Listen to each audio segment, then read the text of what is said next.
Okay, we are back for another live where we are answering questions. We're the Stabbed in the Back podcast. I got Andrew, who's with me from Sydney, and we'll just dive right into it. Let's see, just getting things set up on the actual Reddit. So the link is posted, and there will always be a replay on that YouTube. So if we just dive right into it, we're looking at a question. Let's see. Oh, orientation can't change once we've started, Andrew. It's all right. So trying to share my screen real quick. But while I do that, how are you doing this evening? Yeah, I'm good. I think it's getting a Cool. bit warmer down in Australia. Summer's getting closer, winter's ending. We are in the fall, but in South Carolina, it's still getting up to. Well, today will be 75. Actually, that's really nice. But there's some like tropical system coming up, and I don't know. There's going to bring in some rain, so I'm not really sure what's going on there. But anyhow, let's share. Got our screen here. Yep. So the question is basically this person's noticing that they have a really tight and firm, sort of palpable, I guess, like on one side. They don't have pain. They feel a little weaker and more cramped on one side.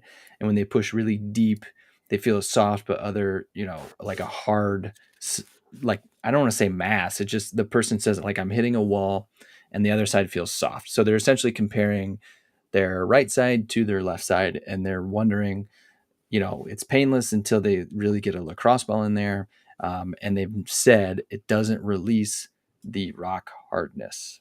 They sit for many hours a day and then cycling 1 to 2 hours a day. So no pain. That's a really good, that's a really good sign that there's probably not an issue. But there are a couple things that we want to tease out to try to not only answer this question, but make things a little bit helpful for people who notice certain things, maybe compared left to right side for their own back pain. So you can have pain and then go, my left side's different than my right. So there might be some nuggets that you'll get out of this conversation. So Andrew, like right off the bat, what do you want to tackle first? The differences side to side, the feeling of weakness, uh, like knowing how to release things or not release things and what that means. Yeah, I feel like we can just start with like one of the very first sentences. Like one side of my back feels weaker slash more cramped than the other side. Yeah. So, weakness is a perception, right? So just kind of, yeah, well, I guess if you could have an objective weakness, right? Then you have this feeling of weakness, and those are two different things. Yeah. It's like if it is objective, then it's like are we comparing ourselves to something or ourselves, or are we comparing ourselves one side to the other? Or is it just a feeling? Yeah. So it's interesting. It's like for me, just anecdotally talking real quick, is like I have a little bit of quad tendonitis, like when I lift, and I notice I can do a lot more on the right than I can do on the left. Hmm. Does that mean my left side's weaker? Relative to or Yeah, just relative to my right side. If I can objectively get 15 single leg box squats on my right, or heel taps, and then can only get about 8 where I'm starting to feel fatigue, objectively, technically, and there's presence of pain. Would you call, like, it's really hard? This is a tough question, actually. Is yeah, this is a hard question. Yeah. So what are your first thoughts?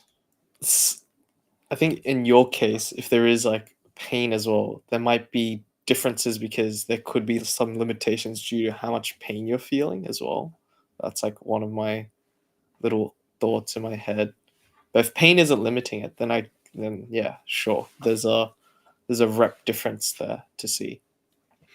Yeah. So my thoughts are, if you know we can have stiffness driven by pain, as I think is like a protective mechanism, and then you can have like a coordination difference side to side. So pain can drive the nerves to sort of inhibit or make it feel like there's an endurance or issue, but it might actually be a more coordination problem.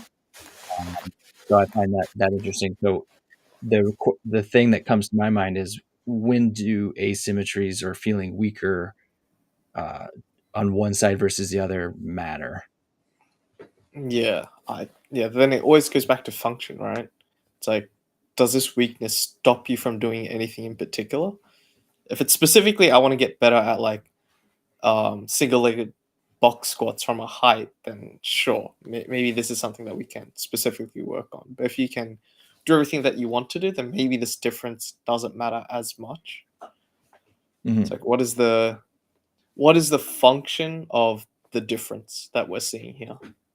Is there a function that we're trying to pick up on?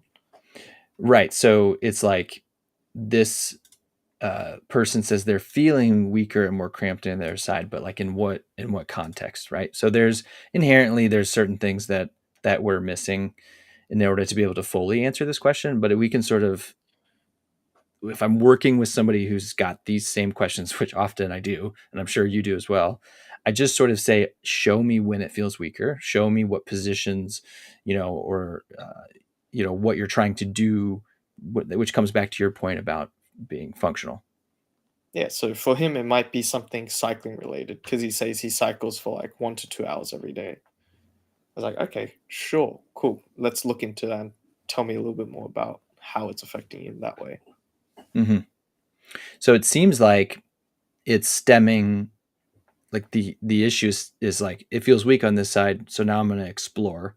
So he pushes and compares side to side, and then he's saying, well, it's painless unless I get like a really firm hard object, which I used to be when I was in high school, which it ended up being side tangent. I used to play lacrosse in high school, Okay, and cool. I graduated in 2009, and I was talking to at the park. There's a bunch of dogs running around, and this girl had a lacrosse stick, and she was playing with her dad. And I was just casually talking to her, and I was like, "Oh, I used to be a goalie." She's like, "Oh, it's really cool." And I was like, "Yeah, I don't think I would ever join like a men's league now, because I had to build up a tolerance to getting smoked with the hard lacrosse ball."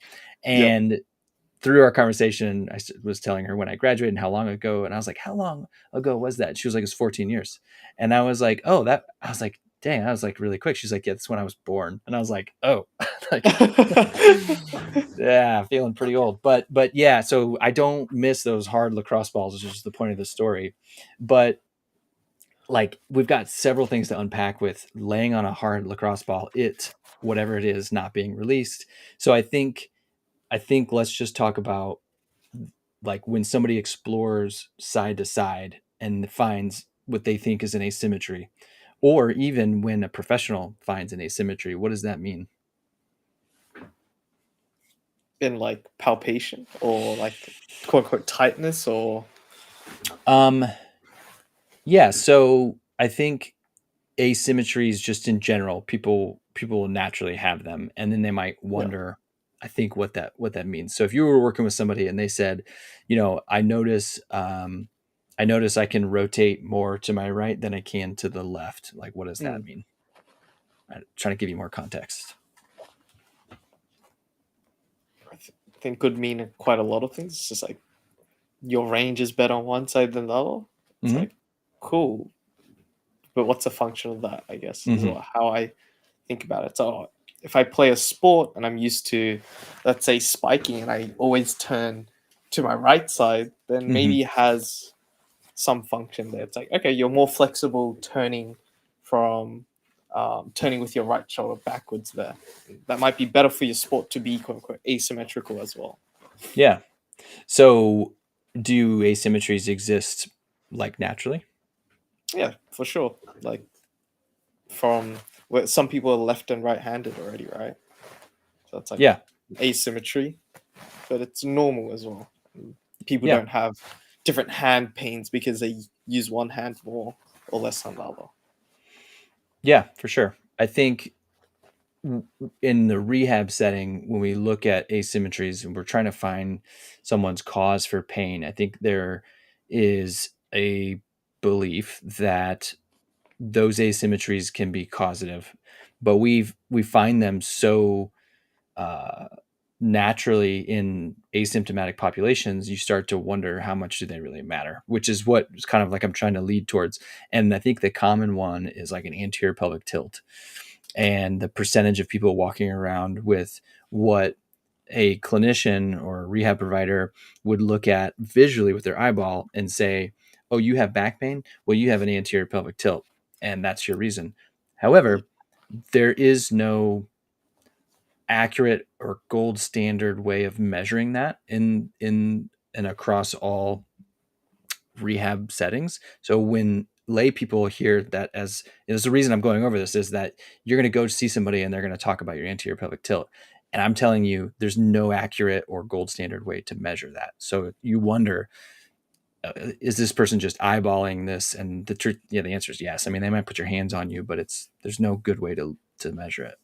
Yeah. I think people are built innately asymmetrical as well. It's like if we start talking about symmetry, it's like, okay, if we look inside our bodies, one side of our lungs we have like 3 lobes, and the other side we have 2, and like one side of our heart's shifted to like one side as well, and our stomach is kind of shifted weirdly to one side as well, and it all just becomes one nice, cool little fitting puzzle piece Mm-hmm. in our body there. So it's like all of this thing in our like upper body's entirely asymmetrical. So Mm-hmm. it's like, does symmetry really matter if like the insides of our bodies are like super different? Where I find asymmetries matter the most would be post surgical. Yeah. And if you took, for example, somebody with an ACL injury and they've obviously had a lot of deconditioning and atrophy of their surgical side as opposed to their intact side, that's when you go, we need to get this quad as close to the other side as we can as we're rehabbing and then layering on functional things or whatever you're trying to do, whether it's sport or just kind of get back. But that's when you would want to be like, hey, this asymmetry matters. I need to address it. In the uh, original poster, you know, it's painless unless you push on it. I don't know, Andrew, if you've been to a therapist where nothing hurts until they dig I feel like they into can always find a pressure point that hurts. yeah, yeah, for Yeah. sure. I had a patient one time who was like, "Yeah, it hurts right here in my neck," and she literally grabbed my shoulder and just dug into it, and I was like, "Yeah, That that." hurts me as well. Like, ow. So you have to be careful. I think when you hear narratives, that's kind of why we harp on this. When you hear narratives that, if you really just objectively step back and you go, you know, is this a normal thing? And is what they're telling me, how does it make me feel? Does it make me feel empowered, or is it making me feel weaker and more fragile? I think that's really hard for a person who's seeking help to be in a situation where they're hearing uh, supposed narratives from a professional, and it's hard to take yourself out of that position. So next time you are at your massage therapist and they're talking about how tight your fascia is on one side, those structures are meant to be tight. I mean, there are things about your body that are resilient, and you can push on them and they're going to push back. We're not as fragile as we sometimes feel we are, which is hard concept to grasp, especially when we are feeling weak or we have perceptions of weakness or miscoordination. Yeah.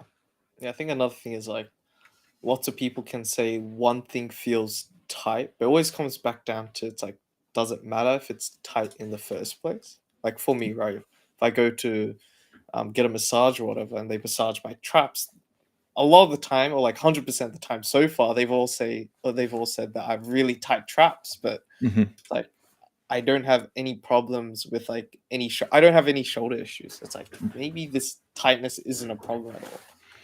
Right. And it's like these people just feel it from like their own point of view. But if it's not affecting me in any way, then it's like, yeah, it doesn't matter to me if I have quote unquote tight traps. It's like, these are my traps, man. They've just been that way. So Um, I'm gonna share a example of when asymmetries, you know, might not really matter as much. So we're not going to play with sound, but this here is Clay Stevens. He's an Australian gymnast, and he was born without a pec muscle. He competed at the Olympics, so there's a picture there. He clearly is fit. He's kind It's of looks Jack, man.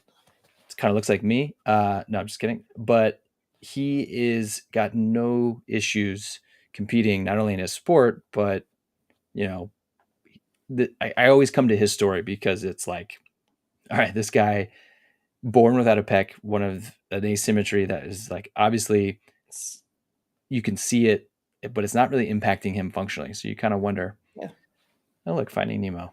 That's that's cute. that is that is cute. So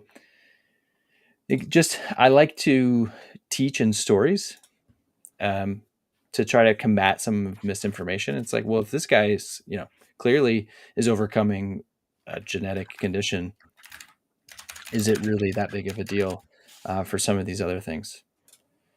Yeah, for sure. And I think the more we gather like stories or examples of people with asymmetry, quote unquote asymmetries, Hmm. and they don't have problems, it's like, oh, that's pretty cool to see. It's like this problem, this person has quote unquote a problem, but they can function completely fine and have Hmm. no pain or of really top high tier performers. It's like these guys are still amazing. Hmm. And like in the Olympics, you see people with who are amazing sprinters and they only have like one quote unquote leg, right? And they have the other one that's artificial.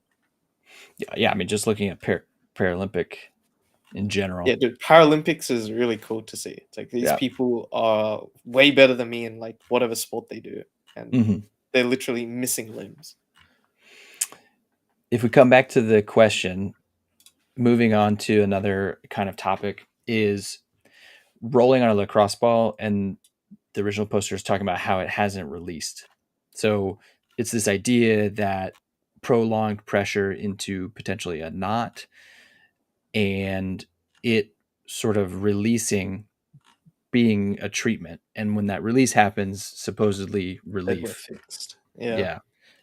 So my first thought comes to how reliably can not just yourself, right, but a practitioner who's working with you, how reliably from practitioner to practitioner can you palpate and identify these quote unquote knots?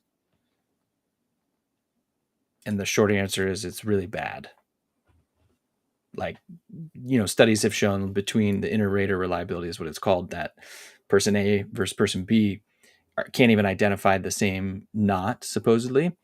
So you have to wonder, okay, if we can't identify it, and also the community at large can't even accurately describe the mechanism for these knots because I think we just don't really know, then are they really something that needs to be treated?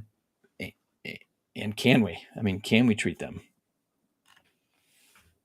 So there's a potentially a reason why you haven't felt a release is maybe you can't get one, and we don't even know what you're digging into. So it's not necessarily your fault. I think it's just like a innate thing to do, is like if we feel sore to put pressure through something, which if you're having pain, we can talk a little bit about why feeling any type of pressure feels better than the baseline amount of pain that you're having. And there's mechanism of just kind of this idea that, well, this is something a new and novel stimulus, so it kind of a hurts so good feeling, and then you get some short-term relief because it's not the same and your system's sort of processing it, and then a couple days later, or that later that day even, the original pain can come back. If you've had that experience, that might explain why it's your system accepting a novel experience and really, I guess you could say, enjoying something different than what it's kind of been experiencing lately. yeah, yeah. And sometimes when somebody's like pushing on it or massaging it, and it does feel good at the time, they're like, "Oh, you have the idea that they're physically fixing you." Hmm. That belief can be can be a really positive experience as well. It's like, "Oh, this person's actually helping me right now and working on whatever I'm feeling, tightness or whatever," and that can be relieving. which is can help in the short term for sure. And you just kind of calm down and everything. It's like, oh, I feel safer because somebody's working on me, and now I feel like I'm taking a step in the right direction. So now I'm more calm and everything. The whole body just starts to feel better as well. Mm-hmm.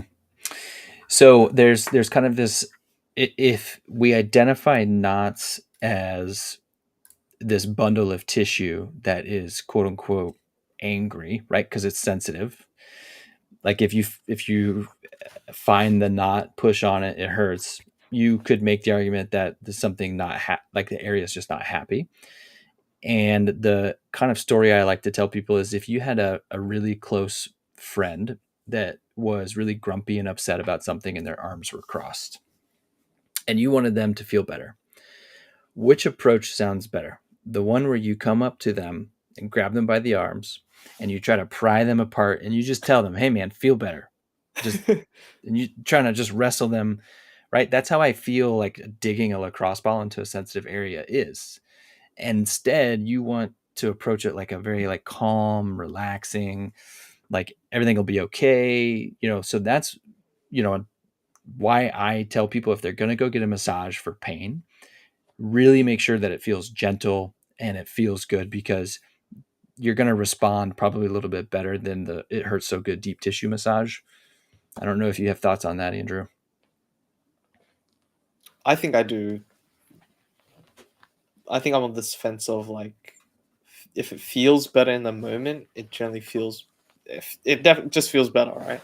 So Mm-hmm. it's like if doing soft tissue, quote unquote, soft tissue massages are better than like deep tissue massage, which like causes more pain, then maybe we can lean more onto like the soft tissue massages if that's what you want to do for treatment.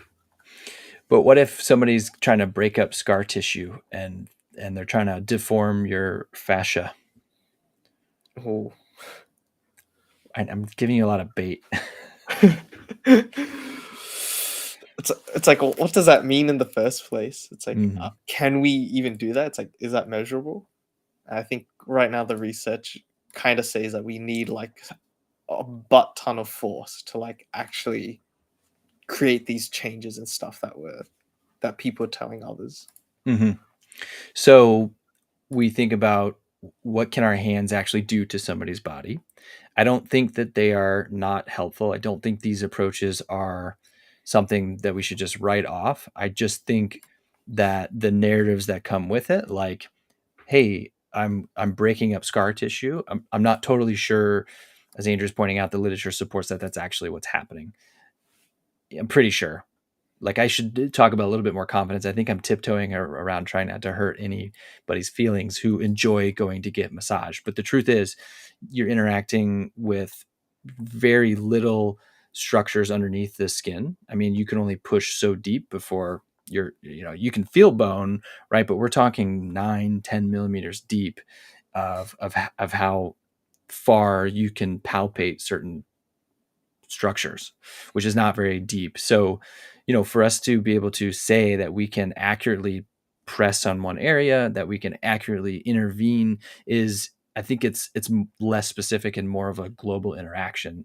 And if it feels good at the end of the day and you are improving, it doesn't matter. But if you're somebody that's like, the reason we're harping on this is if you're someone who's spending money and so much time and effort for treatments that are promised to get rid of and like solve issues, but they're not, no pun intended, not, then it's time to just reevaluate, which is what I tell people. Just reevaluate it, step back and be like, well, actually, is this helping? Because I've been told it's supposed to. Not sure it is. Yeah.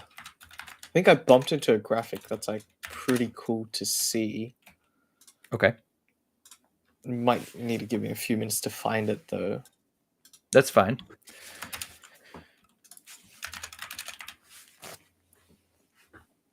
But pretty much the pyramid shows the the order of importance of what type of treatments we should Mm. be expecting slash are probably more beneficial for us Mm-hmm. compared to others. Hmm. Okay. Here While it you, is. oh, you found it. Yeah. Is it this one? While you're looking at it, I was just gonna come back to the Reddit question, which is it hasn't released, and I think hopefully the point that I was getting across is that it might not release, and maybe it doesn't need to, right? Especially for this particular person who's like, I'm not experiencing pain unless I push really hard on it. You know, if you're that worried about it, maybe get it checked out by a doctor, a physician that can palpate it themselves and give you that sort of relief that you really shouldn't be worrying about this. But if you're not having any symptoms, then it's probably not that big of an issue. So I do appreciate this question because I think there are a lot of people who have pain and then will have these questions. And like I was telling Andrew before we went live, I had, joints make noises naturally. And when I started having this knee pain that I mentioned at the beginning of the live, I noticed my knee started to make noise. And I now, even as a practitioner, as a physical therapist, knowing and experiencing working with people, I even myself start to go, whoa, like I wonder if this joint noise was there before. And it probably was because joints are meant to make noises. The bubbles form when the surfaces start to separate, which creates a vacuum. That cavitation, as it's called, will pop. It's often the pop that you hear with manipulations of the spine in chiropractic care or physical therapy care, physio. And then sometimes you get tendons or ligaments moving around bones. So you'll get like a snapping feeling. So anytime I talk about joint noises with somebody, when I tell them it matters if you had acute trauma followed by swelling and bruising and pain that doesn't really let up for the first like day or two. That's when you go, okay, maybe I damaged something. But if you're like, oh, knuckles popping, even not really a big deal. Did you find it? Yeah, so I sent you a link to it, and you can just blow up the picture. So the top comment All of the right. link is actually the our expectations are just the pyramid in reverse. Yeah, as you can see over there as We'll well. zoom in. Our expectations, meaning So if you scroll the down, the very first comment, it's like, oh, the second comment for you. Our patient's good concept. expectations and therefore the failure of the pyramid. It's like Oh, I see. that's what people expect. They expect the pyramid to be upside down. Yeah, right. But Yeah. So just breaking it down, the ones that we were kind of harping on again, it's not that you can't rely on these things. It's just the yeah, narratives that come with it. And these are great entry points for a lot of people, but they should also include many of the treatment options here. It's graded exposure, graded activity. So as when we talk about progressive activities, getting back to the things that you're trying to do, but right in a regressed fashion or progressed fashion. So you're starting off with like low load, 2 legs, those things like that, making sure that they have reassurance in this blue area right here. Um, that you're making sure that we're trying to address those fears, which can be debunking certain myths and old narratives that deem actually to be more harmful. And then the last one is just making sure that the person, it's the therapeutic alliance that you are. This is a pyramid, I think, from the perspective of a clinician. So, um, right, Andrew, is that what you're trying to explain? yeah, it's Yeah. mainly for clinicians because like there's so much jargon on the pyramid. Mm-hmm. But even for like the layperson, it's like, oh, I shouldn't be only focusing on massage, Mm-hmm. which is like at the very top. It's like the clinician's meant to be Mm-hmm. teaching me and telling me about how I think about certain things, and they should explain to me if it's wrong or right, or if it's positive or negative to my life or whatever as well. It's like, Yeah. is this building me up or is it actually tearing me down? I think this could be if you're watching this and you're looking at this pyramid and we said, oh, it's for physios or PTs and other rehab providers. What Andrew's saying is you can take away from it is essentially, am I only getting the stuff at the top of the pyramid, or like am I actually getting good education that helps reassure my situation, and that doesn't make me more fearful, which is in the blue. And then am I experiencing things in the orange, like, and then the green is making sure that the essentially the You're not missing clinician. anything. Yeah. Yeah, exactly. So It's like we're not missing any red flags or anything that's dangerous or anything that's more urgent. mhm, Yeah. So that's like for the physio or the professional to double check and ask you mhm, questions about what symptoms are you feeling and whatever. It's mhm. like, do you have a history of cancer or whatnot? Yeah. Cool, Andrew. I think we did a pretty good job of diving into the kind of the nuances of this question. It really, the reason we picked it again is it teased out probably 3 or 4 different myths, or misunderstanding, misinformation, old bad narratives. There's a lot of what's called iatrogenic uh, context when people are going to get care, something either done to them or said to them creates more harm and more sensitivity. So by talking about these narratives, we're trying to share with people the reverse, I guess. It's like that, hey, we are robust animals, beings that can overcome certain conditions. The human body does heal very well, even though it doesn't feel like it. And back pain is a bitch, but we can overcome with the kind of the right step forward. And I think that starts with the positive mindset, honestly, and just not being fearful. Yeah. It's really hard to grasp that, especially if we have so much evidence in the current moment, feeling like we're so fragile and everything's just falling apart. Mm-hmm. Yeah, that's the most difficult part about the journey. All right. Well, one of these days we'll get someone popping in that has a question. I've been peeking at the chat. I don't really see anything today, which is not a big deal. But if you're still watching, we will be, unless we say otherwise, going live between 8 and 9 Eastern on Reddit or on YouTube. We'll be posting the YouTube link. So if you guys have questions ahead of time that you want to answer, you can just send a message to the moderator group, or a direct message on Reddit, or reach out to us through Instagram or YouTube or anything like that. So other than that, if you also are somebody that's overcome back pain, or somebody who's had a successful experience overcoming back pain and you think their experience would be helpful for others to hear, the Stabbed in the Back podcast is about sharing experiences that give other people hope that it is possible to overcome their situation. So please